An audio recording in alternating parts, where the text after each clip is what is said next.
മുനമ്പം ഭൂപ്രശ്നത്തിൽ സംസ്ഥാന സർക്കാരിനെയും ഹൈക്കോടതിയിലും പൂർണ്ണ പ്രതീക്ഷയെന്ന ഭൂസംരക്ഷണ സമിതി ജുഡീഷ്യൽ കമ്മീഷനെതിരെ ഹർജി നൽകിയ വഖഫ് സംരക്ഷണ സമിതിക്ക് കോടതിയുടെ അനുമതിയോടെയാണ് ഭൂമി വിറ്റതെന്ന് അറിയില്ലെന്ന് ഭൂസംരക്ഷണ സമിതി അറിയിച്ചു. ജുഡീഷ്യൽ കമ്മീഷനെതിരായ ഹർജി ഇന്ന് ഹൈക്കോടതി പരിഗണിക്കും.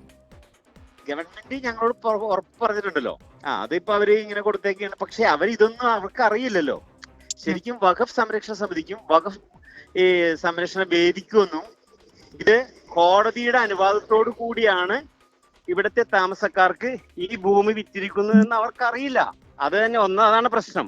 രണ്ട്, പറയുന്ന 2008 നിസാർ കമ്മീഷൻ ഇതൊന്നും പഠിച്ചിട്ടില്ല. പറവൂർ സബ് കോടതിയിൽ നിന്നും ഈ ഡോക്യുമെന്റ്സ് ഒന്നും വേറെ ആരും എടുത്തിട്ടില്ല. ഇതിപ്പോ ഞങ്ങളെല്ലാം ആദ്യമായിട്ട് എടുക്കുന്നത്.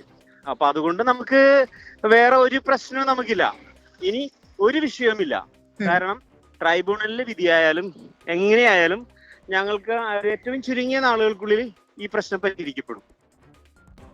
കൊച്ചിയിൽ നിന്ന് ആൻമരിയ സണ്ണി തത്സമയം ചേരുന്നു. ആൻമരിയ, ഗുഡ് മോർണിംഗ്, പറയൂ. Good morning. ഈ മുനമ്പം സംരക്ഷണ സമിതിയുടെ ഈ പ്രശ്നങ്ങൾ പരിഹരിക്കുന്നതിന് വേണ്ടിയിട്ട്, മുനമ്പം ഭൂമി തർക്കം പരിഹരിക്കുന്നതിന് വേണ്ടിയിട്ട് സർക്കാർ നിയമിച്ച മുനമ്പം കമ്മീഷനെതിരെ വഖഫ് സംരക്ഷണ സമിതിയാണ് ഹൈക്കോടതിയിൽ ഹർജി നൽകിയത്.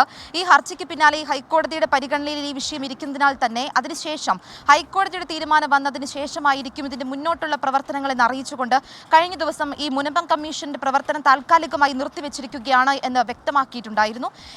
ഇന്ന് ഈ മുനമ്പം വഖഫ് സംരക്ഷണ സമിതി നൽകിയിരിക്കുന്ന ഹർജി ഹൈക്കോടതി ഇന്ന് പരിഗണിക്കും. ഈ പരിഗണനയിൽ വന്നതിന് ശേഷം എന്താണ് ഹൈക്കോടതിയുടെ തീരുമാനം എന്നത് അറിഞ്ഞതിന് ശേഷമായിരിക്കും ഇനി മുന്നോട്ടുള്ള പ്രവർത്തനങ്ങൾ ഇനി നടക്കുക എന്നുള്ള കാര്യം അറിയിച്ചിട്ടുണ്ട്.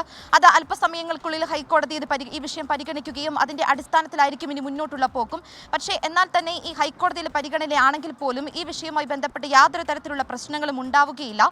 ഹൈക്കോടതിയിലും സംസ്ഥാന സർക്കാരിലും ഞങ്ങൾക്ക് പൂർണ്ണമായിട്ടുള്ള വിശ്വാസമുണ്ട്. മാത്രമല്ല, ഈ പറവൂർ സബ് കോടതിയിൽ നിന്നും ഈ മുനമ്പം ഭൂമിയുമായി ബന്ധപ്പെട്ടുള്ള രേഖകൾ ഇതിനു മുമ്പ് ഇത് അന്വേഷിക്കാൻ വേണ്ടി എത്തിയിരുന്ന ആളുകൾ ആരും ഈ രേഖകൾ പരിശോധിച്ചിട്ടില്ല. അത് കണ്ടെത്തുന്നതിന് വേണ്ടിയിട്ട് തയ്യാറായിട്ടില്ല. പക്ഷേ ഈ സമയങ്ങളിൽ ആ രേഖകൾ തങ്ങൾക്ക് കിട്ടിയിട്ടുണ്ട് എന്നും അത് ഈ കമ്മീഷനെ ഏൽപ്പിച്ചിട്ടുണ്ട് എന്നും ഇനി അത് ആരെയാണ് ഏൽപ്പിക്കേണ്ടത് അവിടെ ഏൽപ്പിക്കുമെന്നും അതിനാൽ തന്നെ യാതൊരു തരത്തിലുള്ള പ്രശ്നങ്ങൾ ഉണ്ടാകാനുള്ള സാധ്യതയില്ല എന്നും ഉടൻ തന്നെ ഈ പ്രശ്നങ്ങൾക്ക് പൂർണ്ണമായിട്ടുള്ള പരിഹാരം കാണാനായിട്ട് സാധിക്കുമെന്നാണ് ഈ മുനമ്പം ഭൂസംരക്ഷണ സമിതിയുടെ വിശ്വാസം. പൂർണ്ണമായിട്ടും ആ ഒരു പ്രതീക്ഷയിൽ തന്നെയാണ് അവർ മുന്നോട്ട് പോകുന്നതും. എന്തായാലും ഇനി ഹൈക്കോടതിയുടെ തീരുമാനം വന്നതിന് ശേഷമായിരിക്കും ഈ കമ്മീഷന്റെ പ്രവർത്തനം എങ്ങനെയാണ് എന്നതിൽ അടക്കമുള്ള കാര്യങ്ങൾ തീരുമാനിക്കുക. ഈ ഫെബ്രുവരി മാസം അവസാന വാരത്തോടു കൂടി ഈ റിപ്പോർട്ട് സമർപ്പിക്കുക, സംസ്ഥാന സർക്കാരിന് റിപ്പോർട്ട് സമർപ്പിക്കുക എന്നുള്ളതാണ് ഈ കമ്മീഷന്റെ വെല്ലുവിളി. അത് ഈ തീരുമാനം ഹൈക്കോടതി തീരുമാനം വന്നതിന് ശേഷമായിരിക്കും അത് സമർപ്പിക്കുന്ന അടക്കമുള്ള കാര്യങ്ങളിൽ ഈ കാലാവധി നീളുമോ എന്നതടക്കമുള്ള കാര്യങ്ങൾ അറിയാൻ സാധിക്കുക. Okay, thank you.